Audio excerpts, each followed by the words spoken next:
Hello dear students, career setup के YouTube channel पर एक बार पुनः आप सभी का बहुत बहुत स्वागत है। स्किल इंडिया डिजिटल पोर्टल पर ट्रेनिंग वेरिफिकेशन के प्रोसेस के क्रम में आज की वीडियो उन छात्रों के लिए काफ़ी ज़्यादा इंपॉर्टेंट होने वाली है जिन्होंने स्किल इंडिया डिजिटल पोर्टल पर अपना ट्रेनिंग वेरिफिकेशन का प्रोसेस अपने एंड से कंप्लीट कर रखा है, लेकिन इसके बावजूद भी उनका पीआरएन इन प्रोग्रेस दिखा रहा है। अभी तक सिस्टम की तरफ से उनका पीआरएन नंबर जनरेट नहीं हुआ है। तो ऐसे छात्रों के लिए आज की इस वीडियो में हम बात करने वाले हैं कि उनको आगे क्या प्रक्रियाएँ कंप्लीट करनी है। इसके अलावा बहुत से कैंडिडेट ऐसे हैं जिनका अलग अलग समस्याओं की वजह से उनका पीआरएन अभी तक जनरेट नहीं हुआ, जिसमें कि सबसे मेजर जो समस्याएं हैं दो तीन। पहली समस्या ये है कि आपका अकाउंट लॉगिन नहीं हो रहा है, किन्हीं कारणों से एक एरर जो है कि 401 आ रहा है जब आप अपना अकाउंट लॉगिन करने जा रहे हैं। तो इसके अलावा आधार एसोसिएटेड विद अनदर अकाउंट। और तीसरी जो सबसे बड़ी समस्या है कि बहुत सारे कैंडिडेट ऐसे हैं जिन्होंने अपने सही नंबर से किसी और का आधार केवाईसी कर रखी है, अपने माता पिता या फिर किसी और का आधार लिंक कर रखा है। तो इन तीनों समस्याओं पर डीजीटी काम कर रही है और बहुत ही जल्द जो है कि इसके संबंध में डीजीटी की तरफ से मैनुअल जारी कर दिया जाएगा। तो चलिए हम आगे बढ़ते हैं, और आगे बढ़ने से पहले मैं बताना चाहूँगा आईटीआई से संबंधित सभी तरह के अपडेट्स तथा ट्रेनिंग वेरिफिकेशन से रिलेटेड सभी तरह के जानकारी के लिए मेरे चैनल को सब्सक्राइब जरूर कर लीजिएगा तथा मेरे व्हाट्सअप और टेलीग्राम ग्रुप से जरूर जुड़ जाइएगा, जिसका कि लिंक आपको इस वीडियो के नीचे डिस्क्रिप्शन बॉक्स में मिल जाएगा। ग्रुप में जुड़ने का फायदा ये होगा, सारे अपडेट्स आपको, इवन आपका ट्रेनिंग वेरिफिकेशन ही नहीं, इसके बाद जो भी आपका आगे की प्रक्रिया आपको मेरे चैनल पर लगातार अपडेट मिलता रहेगा। तो चलिए हम आगे बढ़ते हैं, और यहाँ पर आप देख सकते हैं इसके संबंध में जो है कि लेटर यहाँ पर जारी किया गया है उत्तर प्रदेश सरकार के द्वारा। और ये जो उत्तर प्रदेश सरकार के द्वारा जो लेटर जारी किया गया है ये केवल और केवल उत्तर प्रदेश के कैंडिडेट्स के लिए लागू होता है।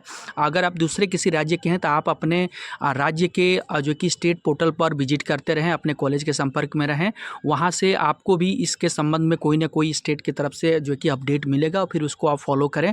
इसके पहले मैंने एक राजस्थान के जो स्टेट गवर्नमेंट की तरफ से आदेश जारी किया गया है मोबाइल नंबर चेंज करने का, उसका मैंने अपडेट आप सभी को प्रोवाइड किया हुआ है। अगर आप राजस्थान से बिलोंग करते हैं तो उस वीडियो का लिंक भी इसके नीचे डिस्क्रिप्शन बॉक्स में मिल जाएगा, तो वहाँ से जाकर के आप उस वीडियो को देखते हुए अपना मोबाइल नंबर अपडेट करवाने के लिए अपने आईटीआई में जाकर के उस टाइम लिमिट पर संपर्क कर सकते हैं।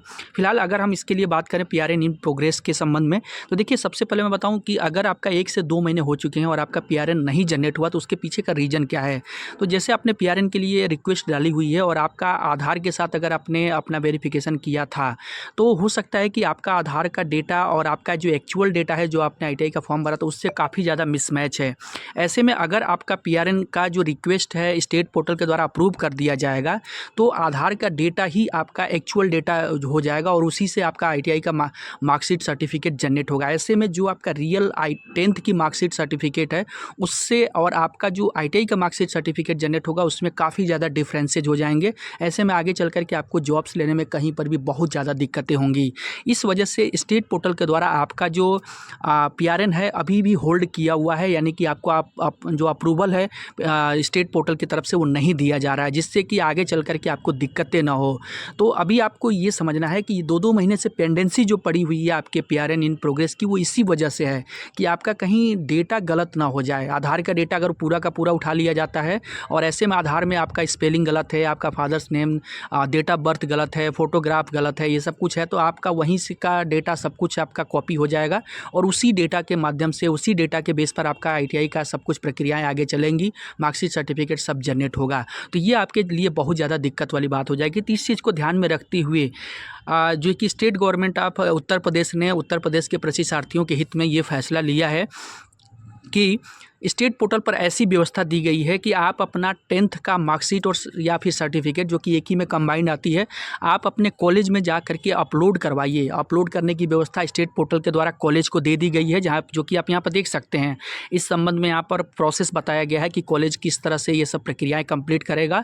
यहाँ पर सब कुछ आपको सिस्टमेटिक तरीके से बताया गया। तो जो आप अपना 10th का मार्कशीट अपलोड करवाएंगे उस मार्कशीट के बेस पर आपका जो पीआरएन नंबर है इन प्रोग्रेस जो आ रहा है उसका जो फाइनल अप्रूवल है दे दिया जाएगा, और जो आपका 10th का डिटेल्स होगा उसी डिटेल को वेरीफाई करते हुए, वही डिटेल्स को सही मानते हुए आपका पीआरएन नंबर जो है कि जनरेट कर दिया जाएगा और वही डिटेल्स जो है कि आगे चल करके आपका आईटीआई के मार्कशीट सर्टिफिकेट में पब्लिश होंगी। तो अब इसमें आपको करना क्या है, तो आपको करना ये है कि यहाँ पर आप देख सकते हैं टाइम लिमिट, ये 14 तारीख यहाँ पर लिखी गई है, 14 अप्रैल 14 अप्रैल तक आप अपने कॉलेज में जा कर के आपको संपर्क करना, अपना ओरिजिनल हाई स्कूल का मार्कशीट सर्टिफिकेट ज़रूर लेकर के जाएं, अपने कॉलेज में संपर्क करें 14 तारीख से पहले। बस यही आपको करना है, बाकी कुछ भी नहीं करना। ये सब कुछ काम आपके कॉलेज के तरफ से किया जाएगा अपलोड करने का।